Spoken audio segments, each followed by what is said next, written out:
Emotions may be like anchors that drag you down or like handcuffs that keep you in line. But what if you could make them unlockable? What if you use these feelings as tools rather than limitations? Today, we're going to look at how to not let feelings affect you.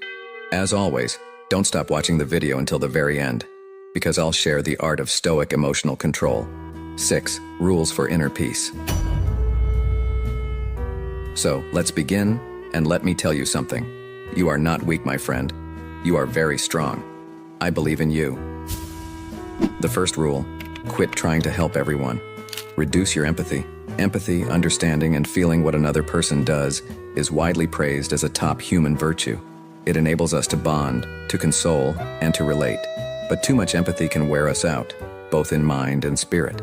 It might drag us into another's dilemmas, sometimes at our own expense. The notable philosopher Epicurus once said, "It's your reaction to events, not the events themselves, that truly counts." This perspective is especially significant regarding empathy. While empathizing is a natural response, it's vital to choose when to step in and when to step back. Think of a sponge that never stops absorbing water. It encounters without occasionally wringing it out. It's bound to become too wet and useless. Similarly, when our emotional involvement is excessive in everything and everyone, we tend to become emotionally overloaded. This blurs our vision, drains our energy, and our personal ambitions take a back seat. This isn't about overlooking others' emotions or situations. It revolves around intentional empathy. It's determining when to emotionally engage and when to step back a bit. This way, you safeguard yourself from needless emotional distress and guarantee that when you opt to empathize, it's sincere, concentrated, and meaningful.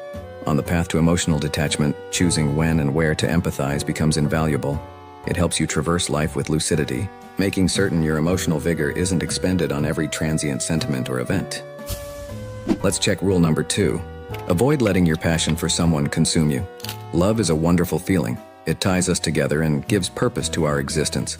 Yet, when it's too intense or one-sided, it can harm us. It might blur our thinking, expose our vulnerabilities, and even bring depression when not returned or taken away.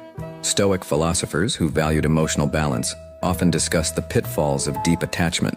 Marcus Aurelius, a ruler and Stoic thinker, noted, "You control your thoughts, not what happens around you. Grasp this and you discover inner strength." He meant the power to love without becoming too engrossed. It's cherishing a bond, but not letting it consume your whole life.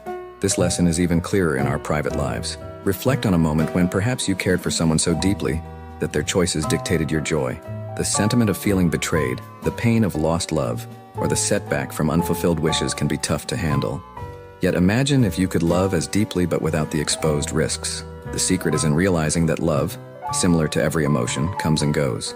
While it lasts, treasure it, yet don't let it be the anchor that limits you. Think of it as the gust pushing your journey, advising but not dictating your route. Your path should be solely in your hands. By perfecting the skill of love without attachment, you defend your heart and fortify your soul. You can create meaningful bonds without the worry of getting lost in them. It's the initial move towards true emotional balance, where you're in charge of your feelings, not the other way around. Number 3, keep your emotions and opinions to yourself. In a society that prompts us to share freely and be transparent with our emotions, there's an understated power in maintaining discretion. While it's vital to communicate openly in numerous situations, the truth might lie in determining when to unveil our most intimate feelings and perspectives. The Stoics frequently highlighted the value of inner peace and the risks of seeking approval from others. Marcus Aurelius said, "Your life's joy is determined by the nature of your thoughts." When we continuously look for feedback or responses from the outside, we let others control our emotional state. Reflect on moments when you've disclosed a personal success or a core value to gain affirmation or to hear what others think. What comes in return? Often you encounter negativity, ridicule, or jests. Such moments can dampen spirits and waver our self-belief. What if the control lay within you, untouched by external feedback? Deciding not to voice every sentiment or belief isn't about holding back. It's about taking charge. It means realizing not every inner voice seeks an external ear, and our internal experiences don't always await validation from others.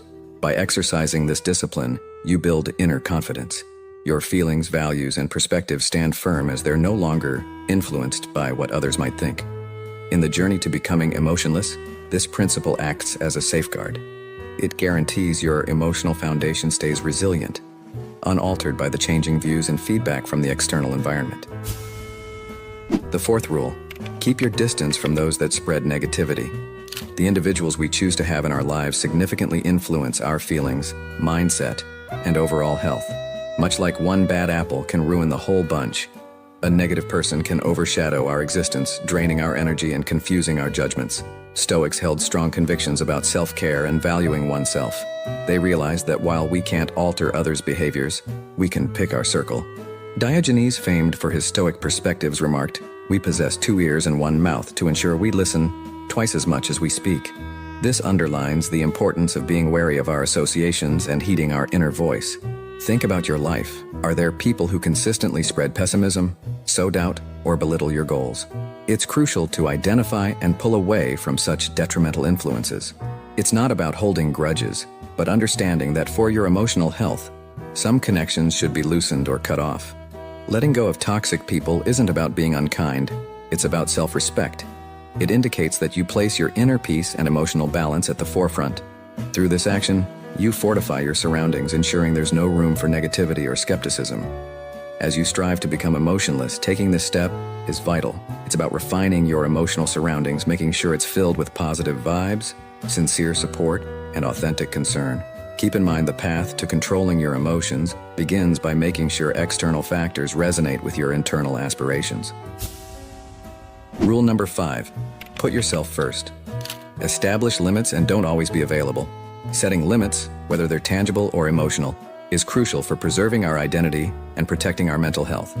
In a world where continuous connection is the norm, and there's an unspoken demand to always be reachable, establishing these limits might appear challenging. Nevertheless, this step is essential for becoming emotionless and achieving fortitude. The Stoics understood the significance of time and self-reflection.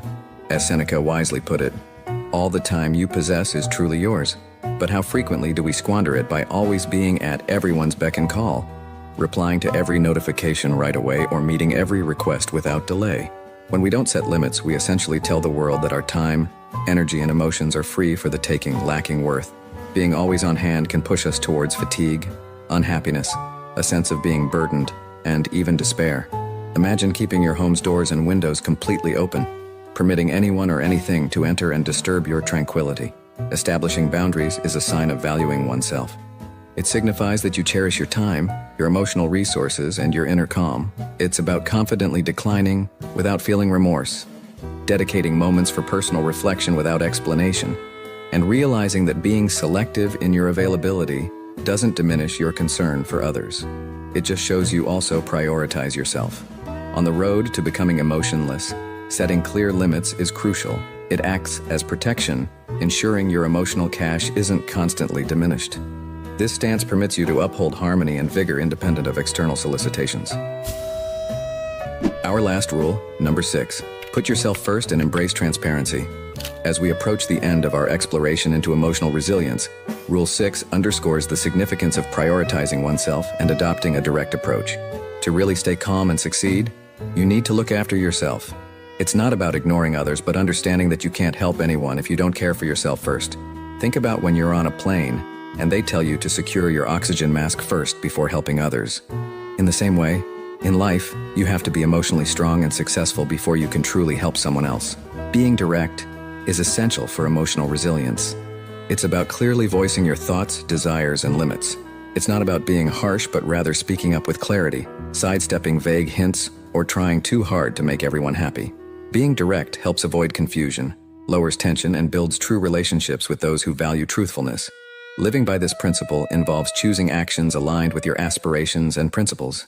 It's about setting boundaries and staying true to who you are without regrets. Ignite the passion inside and let no obstacles stop you. Life is a challenge, but you're destined to win. Before you leave, make sure to subscribe to Maxitrophy for more valuable Stoic principles which can help you become the best version of yourself.